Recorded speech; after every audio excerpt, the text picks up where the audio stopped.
معزز ناظرین السلام علیکم۔ ٹی ایل ایف انٹرنیشنل کے ہفت روزہ پروگرام تفہیم القرآن کے ساتھ حاضر ہیں۔ آج سورہ بقرہ کی آیات 56 اور 57 کی تفہیم ہوگی۔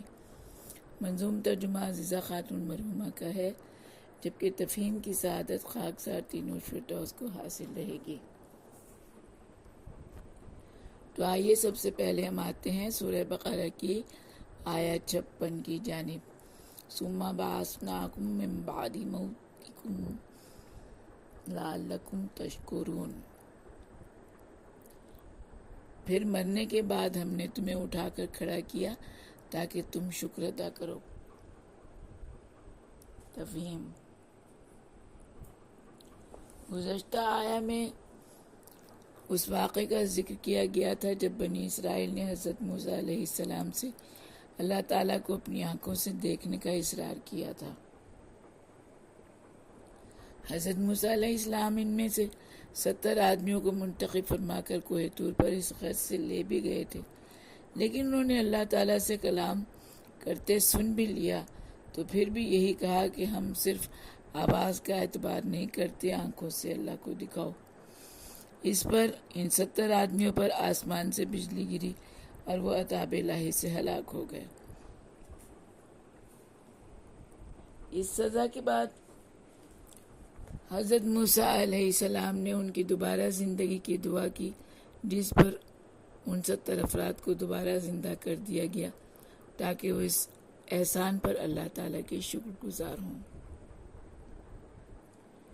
بعد مرنے کی زندہ تمہیں پھر کیا زندگی اپنی رحمت سے کی پھر عطا۔ اب ہم آتے ہیں سورہ بقرہ کی آیت نمبر 57 کی جانب۔ وَظَلَّلْنَا عَلَيْكُمُ الْغَمَامَ وَأَنزَلْنَا عَلَيْكُمُ الْمَنَّ وَالسَّلْوَىٰ كُلُوا مِن طَيِّبَاتِ مَا رَزَقْنَاكُمْ وَمَا ظَلَمُونَا وَلَٰكِن كَانُوا أَنفُسَهُمْ يَظْلِمُونَ۔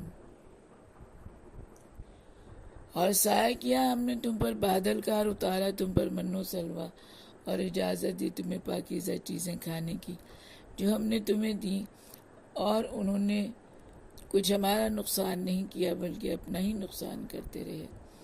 تفہیم: اس آیہ میں اللہ تعالیٰ بنی اسرائیل پر اپنے ایک اور احسان کی نشاندہی فرماتے ہوئے یاد کروا رہے ہیں کہ جب فرعون غرق ہو چکا اور بنی اسرائیل اللہ کے حکم سے مصر سے شام کو چلے تو راستے میں ان کے خیمے پھٹ گئے، سورج پر مستقلاً ابر چھا گیا اور اناج بھی ختم ہو گیا۔ تو اس صورتحال میں اللہ تعالیٰ نے انہیں من و سلویٰ کھانے کے لیے عطا فرمایا۔ من ایک میٹھی چیز تھی جو دھنیے کے مشابہ تھی۔ یہ چیز رات کو اس کے ساتھ برستی اور پڑاؤ کے گرد ڈھیر لگ جاتے۔ صبح کو ہر ایک فرد اپنی حاجت کے مطابق اٹھا لیتا، اور سلویٰ ایک پرندہ تھا جو بٹیر کی طرح تھا۔ شام کو پڑاؤ کے گرد ہزاروں کی تعداد میں سلویٰ نامی یہ پرندے جمع ہو جاتے، اندھیرا ہونے پر انہیں پکڑ لاتے اور انہیں بھون کر کھا لیتے۔ یوں کافی عرصے تک بنی اسرائیل کو بیٹھے بٹھائے کھانے کے لیے ملتا رہا، اور اللہ تعالیٰ نے انہیں من و سلویٰ عطا فرما کر کہا کہ یہ پاکیزہ غذا کھاؤ، جتنا جی چاہے تمہیں اجازت ہے، مگر اسی پاکیزہ غذا پر اکتفا کرو، اور جب عطا کی جائے تبھی کھاؤ، آگے کے لیے ذخیرہ مت کرو، اور نہ ہی اللہ تعالیٰ سے اسے بدلنے کے لیے کہو۔ لیکن انہوں نے حکم الہی کو نظر انداز کرتے ہوئے اسے ذخیرہ بھی کرنا شروع کر دیا اور دوسری غذاؤں کی فرمائشیں بھی شروع کر دیں۔ اب ذخیرہ کرنے سے یہ ہوا کہ گوشت سڑنا شروع ہو گیا، اور جب دوسری غذائیں مانگی گئیں تو اللہ تعالیٰ نے من کی جگہ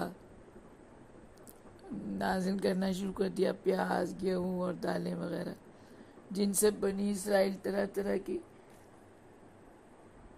تکالیف اور بیماریوں میں مبتلا ہو گئے۔ اس طرح اللہ تعالیٰ کو اس سے کوئی فرق نہیں پڑا البتہ یہ حکم الہی سے اجتناب کر کے نقصان میں رہے۔ اور سایہ بھی بادل کا تم پر کیا، من و سلوہ بھی بیٹھے بٹھائے دیا، اجازت تمہیں رزق طیب کی دی کہ کھاؤ پیو وہ جو تم کو ملا۔ یہ نہ سمجھو کہ نقصان میں ہم رہے، کہ نقصان تم نے ہی اپنا کیا۔ منظوم ترجمہ سورہ بقرہ آیات 56 اور 57، مترجم عزیزہ خاتون مرحومہ۔ آیات 56، بات ماننے کی زندہ تمہیں پھر کیا، زندگی اپنی رحمت سے پھر کیا تھا۔ آیات 57، اور سایہ بھی بادل کا تم پر کیا، من و سلوہ بھی بیٹھے بٹھائے دیا، اجازت تمہیں رزق طیب کی دی کہ کھاؤ پیو وہ جو تم کو ملا۔ یہ نہ سمجھو کہ نقصان میں ہم رہے، بلکہ نقصان اپنا ہی تم نے کیا۔